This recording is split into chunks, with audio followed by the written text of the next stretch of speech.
তা কমল, অবশেষে তুমিও এই গ্রাম ছেড়ে চলে যাচ্ছ। না না, তোমাকেও চলে যেতে দেখে খুবই খারাপ লাগছে, কিন্তু কি আর করবে, গরিব মানুষ। এই রোদ আর খরা নিয়ে কাজকর্ম করতে না পারলে তো বউ বাচ্চা নিয়ে না খেতে পেয়ে মরতে হবে। আগে ঠিক বলেছেন মোড়ল মশাই, এই গ্রামে যা রোদ আর খরা দেখা দিয়েছে, এর ভেতরে কি আর কাজবাজ জোটে? তাই তো সবার মতো আমিও এই গ্রাম ছেড়ে চলে যাচ্ছি মোড়ল মশাই। কিন্তু কমল, এই বাড়িঘর ছেড়ে বউ বাচ্চা নিয়ে কোথায় গিয়ে উঠবে, তার কোনো একটা ব্যবস্থা করেছো? দেখি ভাগ্যে কি আছে, বিধাতা যা লিখেছে কপালে তাই তো হতে হবে, তাই না? সবই কপাল, বুঝলে কমল, সবই কপাল। এই জটকু, চল চল, আর দেরি করা একদমই ঠিক হবে না। সকাল সকাল রোদের তেজ খুব কম আছে, এখনই রওনা দিলে সন্ধ্যা হওয়ার আগে কোনো একটা গ্রামে ঠিকই পৌঁছে যাব। চল চল চল। আরে কমল, একটা কথা বলবার ছিল। তোমার কাছে তো আমি 1000-2 টাকা পেতাম, ওগুলো তো আর দিতে পারবে না। তাই বলছিলাম কি, ওই 2000 টাকার বদলে যদি তোমার বাড়িটা আমি দখলে নিয়ে নিই, তুমি কিছু মনে করবে না তো? আগে মোড়ল মশাই, আপনি নিয়ে নিন আমার বাড়ি। যদি কখনো টাকা শোধ দিতে পারি তখন না হয় আবার আমার বাড়ি ফেরত নিয়ে নেব। এই তোমরা চলো চলো চলো।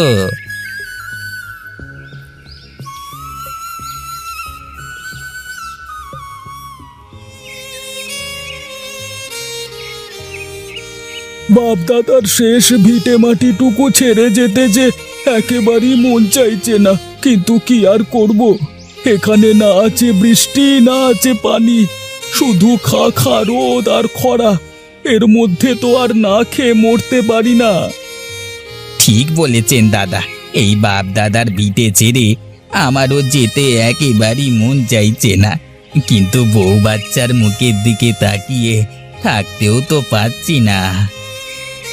যদি একটু বৃষ্টি বাদলা হতো তাহলে গ্রামটায় থাকা যেত, কিন্তু আজকে 2 বছর ধরে কোনো বৃষ্টি বাদলে দেখা নেই। গাছগুলো যেন মরে একেবারে শুকনো কাঠ হয়ে গেছে। এই পরিবেশে কি মানুষ থাকতে পারে, তুমি বলো? সবই বিধাতার খেল গো ভাই, সবই বিধাতার খেল।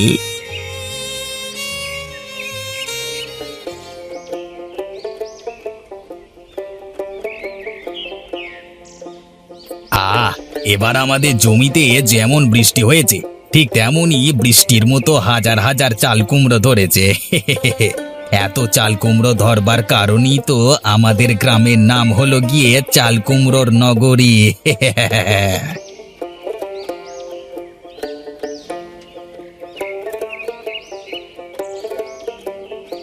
যাক বাবা, এই কুমড়োগুলো ঝুড়িতে ভরা শেষ। এবার ভালোই ভালোই এগুলো বাজারে বিক্রি করতে পারলি হলো। ওগো শোনো, আর চাল কুমড়ো বিক্রি করা শেষে জঙ্গল দিয়ে আসার সময় আমার একটা কাজ করে দিতে হবে। তোমার আবার কি কাজ করবো? শোনো, আর জঙ্গলের পথ দিয়ে আসার সময় আমার জন্য কিছু লতা গাছ নিয়ে এসো, কোমর ব্যথার ঔষধ বানাবো। ও এই কথা, আচ্ছা গিন্নি ঠিক আছে, সাথে একটা মাছ নিয়ে আসবো না। আজকে চাল কুমড়ো দিয়ে মাছ রান্না করবে আর আমি খাবো। আচ্ছা ঠিক আছে, কিন্তু কোমর ব্যথার লতা পাতা আনতে একদমই ভুলবে না কিন্তু।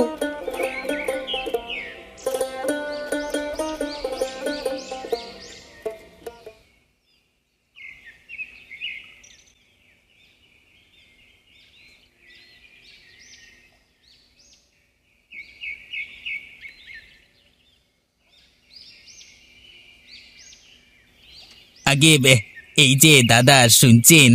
আপনার সাথে একটু কথা ছিল আমার।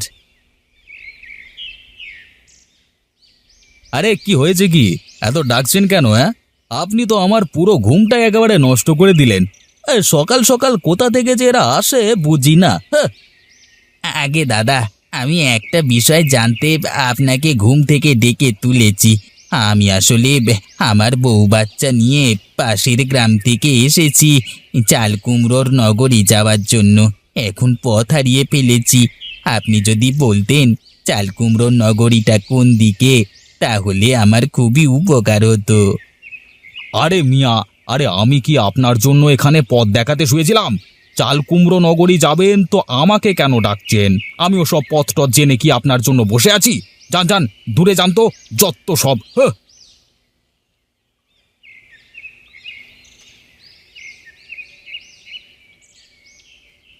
ওগো, লোকটা কিছু বললো? চাল কুমড়ো নগরীটা কোন দিকে গো?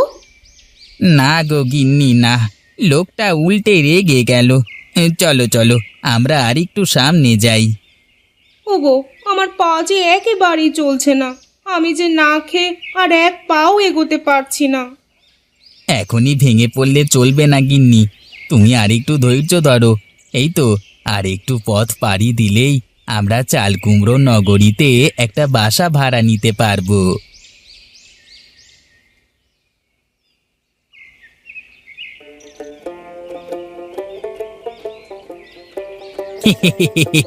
অবশেষে আমরা চাল কুমড়ো নগরীতে চলে এসেছি গিন্নি।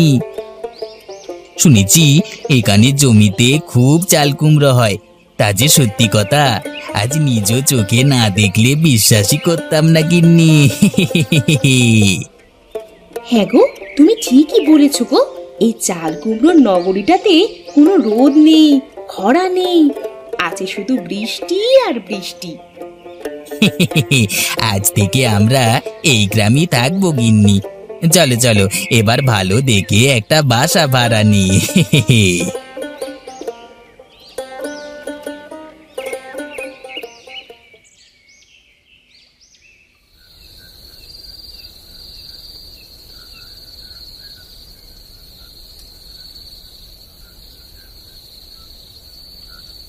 আরে গিন্নি, জলদি করে ঘরে চলো, আর রাত তো কম হলো না। আরে তোমার কোমর ব্যথার লতা পাতা তো পেলাম না। ঘরে কিভাবে যাব? আজ কোমর ব্যথার লতা পাতা না আনা অবধি আমি কোথাও যাব না, বুঝলে? এবার দেখো গিন্নি, দেখো, গ্রামে নতুন মানুষ এসেছে। আরে তাই তো দেখছি গো, দেখে তো মনে হয় অনেক দূর থেকে এসেছে। আগে মশাই, আমরা সেই অদূর গ্রাম থেকে এসেছি এখানে একটু থাকবার জায়গা খুঁজবার জন্য। কেন দাদা, আপনাদের গ্রামে কি থাকবার জায়গার অভাব পড়েছে নাকি? আরে না না, ওসব না মশাই। আরে ওসব না হলে জিজ্ঞাসা করছো কেন? আসলে আমরা গরিব মানুষ, কম টাকায় এই কুমড়ো নগরীতে একটা বাসা ভাড়া খুঁজছি। আপনি যদি বলতেন এখানে থাকবার কোনো জায়গা আছে কিনা। আরে আগে বলবেন তো, কিন্তু এখানে তো কোনো বাসা নেই। আসলে আমরা সেই অনেক দূরের গ্রাম থেকে এসেছি একটু ঠাঁই খোঁজবার জন্য। অনেকক্ষণ ধরে একটা বাসা খুঁজছি, কিন্তু কোথাও পাচ্ছি না।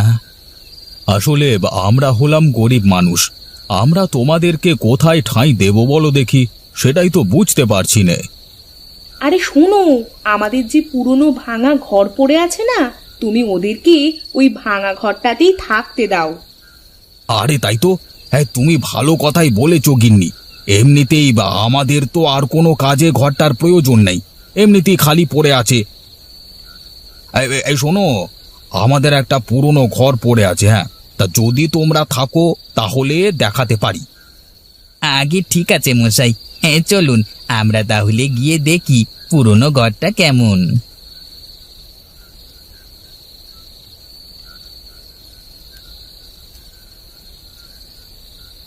আরে শোনো শোনো, আমাদের এই ঘরখানা পুরনো হলেও অনেক ভালো। আর ভয় পেও না, তুমি যদি চাও তাহলে সেখানে থাকতে পারো, বুঝলে? আরে আমি তো এরকম একটা বাসাই কম দামে খুঁজছি। হ্যাঁ যাক, তাহলে পেয়ে গেলাম।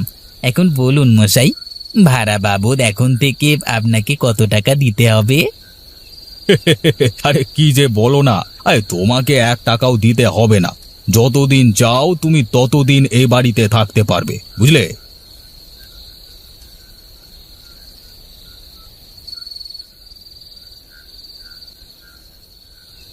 যাক বাবা, খুব ভালো একটা বাড়ি কম টাকায় পেয়ে গেলাম। এখন থেকে আমরা এই কুমড়ো নগরীতেই থাকবো। আরে কম টাকায় তো না গিন্নি, এই বাসাটা আমরা একেবারেই ফ্রিতে পেয়েছি। এই যতদিন থাকবো ততদিন আমাদের কোনো ভাড়া দিতে হবে না। বলো কি? তাহলে তো ভালোই হলো। ওগো শোনো, এই লোকদের দেখে খুবই ভালো মানুষ বলে মনে হলো, নয়তো আমাদেরকে তারা বিনামূল্যে বাসা ভাড়া কখনোই দিত না। তা তুমি ঠিকই বলেছ গিন্নি, লোক দুটো ভালো বলি তো আমরা তাদের কাছে জায়গা পেয়েছি। তবে একটা কথা মনে রেখো, আমরা যদি কখনো সুখে শান্তিতে থাকি আর কোনো মানুষ যদি এসে আমাদের কাছে সাহায্য চায়, তাহলে আমরাও তাদেরকে সাহায্য করব, কেমন?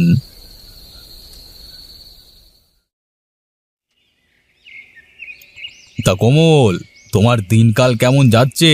হ্যাঁ, চাল কুমড়ো নগরীতে এসে ভালোই চাল কুমড়ো বিক্রি করছো বাজারে। তা টাকা কড়িও তো কম কামাচ্ছ না। আগে আগে সবই আপনার জন্য মশাই। আপনি যদি না থাকতেন তাহলে আজ আমাকে বউ বাচ্চা নিয়ে না খেয়ে মরতে হতো। যে রোদ আর খরার ভয়ে গ্রাম ছেড়ে চলে এসেছি, তাই আজ আমাকে শেষ করে দিত। কিন্তু আপনার কারণেই আজকে আমি সব কিছু পাচ্ছি। আপনাকে যে কি বলে ধন্যবাদ দেব সে ভাষা আমি হারিয়ে ফেলেছি। আরে হয়েছে হয়েছে, এত ধন্যবাদ দিতে হবে না। শুধু বিপদে আপদে অসহায় মানুষদের সাহায্য করলেই হবে। আর বিপদে আপদে কাউকে সাহায্য করাই তো আমাদের মানব সেবা, তাই না?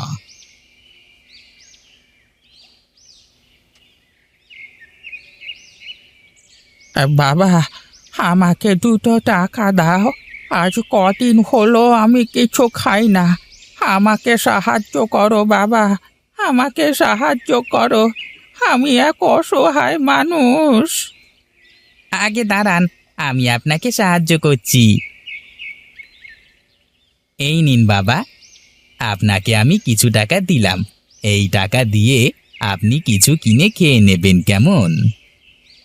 বেঁচে থাকো বাবা, বেঁচে থাকো। বিধাতা যেন তোমার মঙ্গল করে, আর তোমার মতো মানুষ যেন প্রতিটি ঘরে ঘরে হয় বাবা। আরে কমল, তুমি তো দেখছি ভালোই মানবসেবী হয়ে গেলে। মানুষকে যখনই দেখো তখনই তাকে সাহায্য করো। এটা কিন্তু আমার কাছে খুবই ভালো লাগে, বুঝলে? জি মশাই, আমি যখন বিপদে পড়েছিলাম তখন আমাকে কিছু মানুষ সাহায্য করেছে আর কিছু মানুষ করেনি। তাই আমি বুঝি একটা মানুষ অসহায় থাকলে তাকে সাহায্য করা কতটা জরুরি। তাই আমি সব সময় অসহায় মানুষ দেখলে ওদের সাহায্য করি। ঠিক বলেছ কমল, এটাই হলো আসল ভালো কাজ।